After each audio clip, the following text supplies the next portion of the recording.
identity is the manner in which you're situated in social space. Now, it's also something internal and psychological.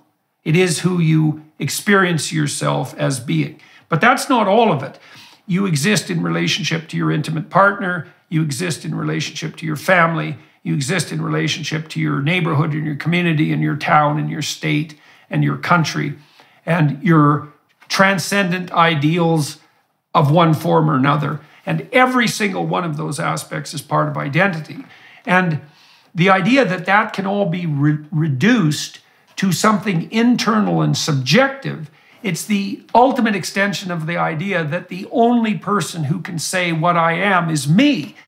One of the things I come across in my child, he's 10, and he came home and he was explaining to me about his friend who transitioned and is now a female. So his first question, of course, was, did this child grow a vagina over the summer? His friends are confused. Now, does that make me gay that I like them? What do you mean? Can I grow a vagina over the summer?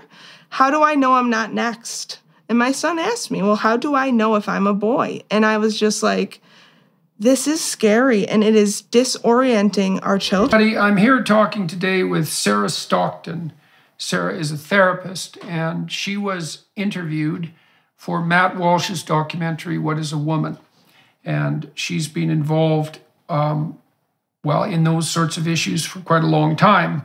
I watched the documentary and was struck by her testimony. And she also reached out to me, wrote me a letter about how things had unfolded for her in her therapeutic practice over the last 5-10 years. And we've decided jointly that a further conversation might be useful publicly and also, useful to people who are family members of adolescents suffering from gender dysphoria, but also useful for therapists who are torn ethically about how to proceed properly in this fraught, gender-affirming therapy environment. And so thank you very much for agreeing to talk to me today. I'm sure that your decision to make your concerns public has been very hard on you. I have some real sympathy for that. Why don't you start by telling everybody how it is that you came to be involved, in this entire quagmire, but also why you decided to participate in the Matt Walsh documentary, which I'm also sure took a fair bit of soul searching. So why don't you lay out the story? Yes, and I think we'll talk a little bit more about my experience, but I started in 2008 working in a special transgender team, and that's where I started my expertise and specialty in that. I had participated and co-authored the transgender assessment that mental health professionals use to assess transgender youth readiness to begin hormone treatment or medical treatment. I published that, and I had worked a great deal of my first part of my career traveling, teaching doctors, teaching schools how to change their practice to be more gender affirming care. That is a terminology that is more recent. That was not what I was using back then. Then I sort of came across in my practice a lot of concerns around this, being 15 years in and treating a lot of sexual issues. I had some concerns with how it was developmentally being presented to our children. And so I kind of just stopped doing that specialty and I went on to just doing sex. And then as life would have it, I have children who are in grade school and coming across these issues, and children coming into my practice with questions that I can only understand that they would have because of this presentation being even allowed to be taught to them at such a young age. And so what actually happened was a client sent me a clip of Matt Walsh on Dr. Phil. I had never heard of Matt Walsh prior to that. And I just happened to message Matt Walsh and told him, hey, I'm I was a part of writing the assessment, and I have some concerns. And he contacted me right away, and I had flown out within a week and did the documentary and spoke with him. All right, so we'll talk about a little bit about how that's impacted your life. Let's go back. What's your educational background? Like, how did you train as a therapist? Yes, so I have a bachelor's degree in psychology, and then I went to Syracuse University where I received my master's degree in marriage and family therapy. Okay, and then how did you get involved? This was back in 2008. You published a paper that was devoted towards assessment. Was it specifically assessment of gender dysphoria? What exactly was the paper, and how did you get involved in that particular issue? Why did that attract your attention? Okay, it's a very good question. So in my school where we were going, we were the top place for actually developing the hormone assessment to start adults on hormone replacement therapy. So the professors there were very much in charge of being the first ones to ever be giving these letters, making these letters. So we were introduced to, you had an opportunity to get on what they would call a transgender team. And you would have to interview to be on this team. And I will be honest with you, I'm a young 22-year-old, and my interest is in sex. And that was obviously an introduction into a complex thing that people were dealing with. So you would get onto this transgender team, and we would have special training about body dysphoria, gender dysphoria, what are the sexual implications, and then we were required to see these patients at our clinic and get supervision weekly. What at this time they were really recognizing was would there be a better outcome for these individuals if there was early intervention medically. Therefore, the responsibility of my group was to take the original assessment that was used for adults and turn it into a comprehensive assessment to evaluate child's readiness along with their family, because this was a systemic program, to see if they understood the implications of starting hormone blockers or hormone replacement surgery. Okay, so let me see if I've got this straight. So when you were about 22, you were pursuing your bachelor's degree, you had an interest in the broader domain of sexual behavior, and that was part of what was driving you towards a clinical path.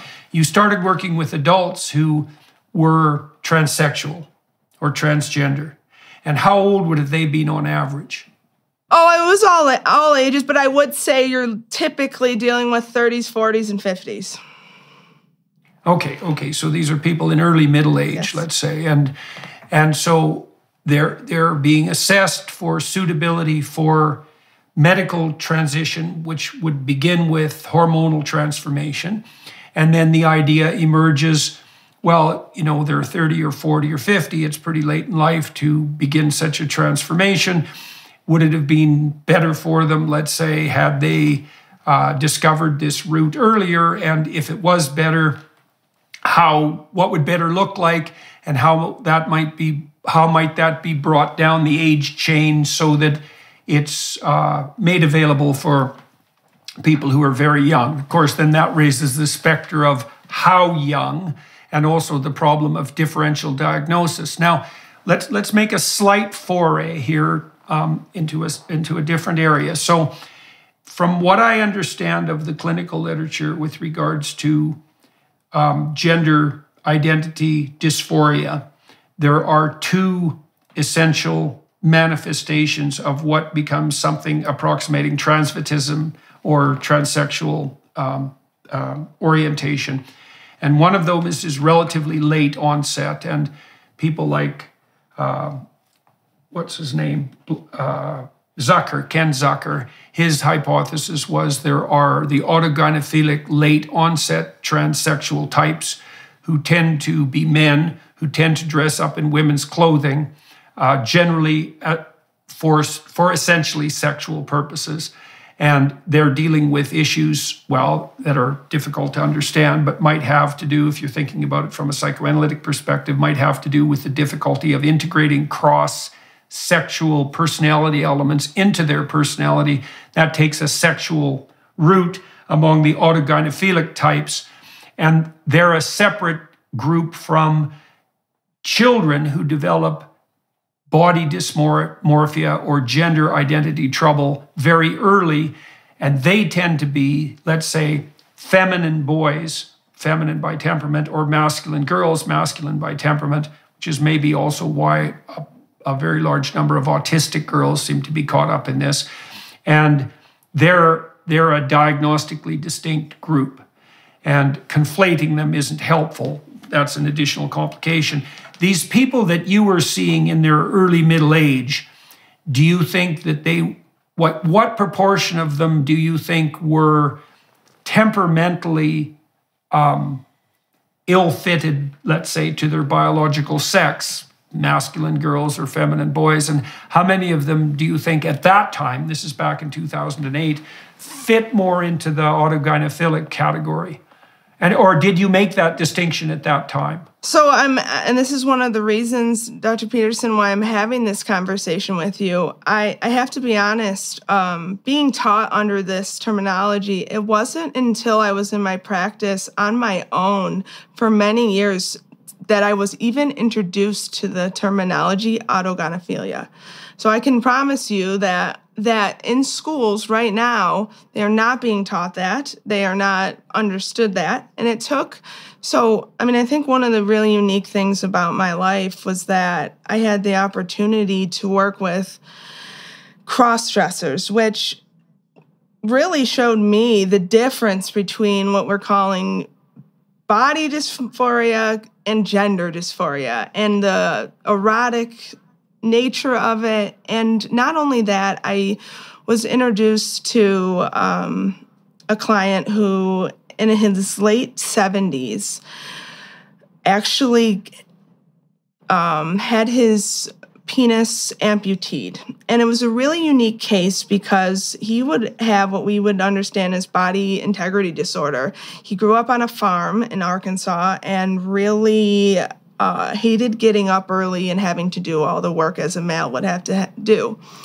His cousin ends up getting her arm amputated off and therefore does not have to do a lot of work on the farm. This really impacts him throughout his life. He becomes an engineer, has children, whatnot, but he has an extreme displeasure with the fact that he doesn't have something wrong with him that would stop him, and he decided that needs to be his penis. And he went to Philadelphia and asked to have the surgery, and they said, you're not trans.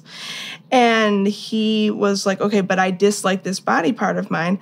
And he took a pen and put it up his penis and let it go to gangrene. He was under no influence of alcohol or drugs. Jesus.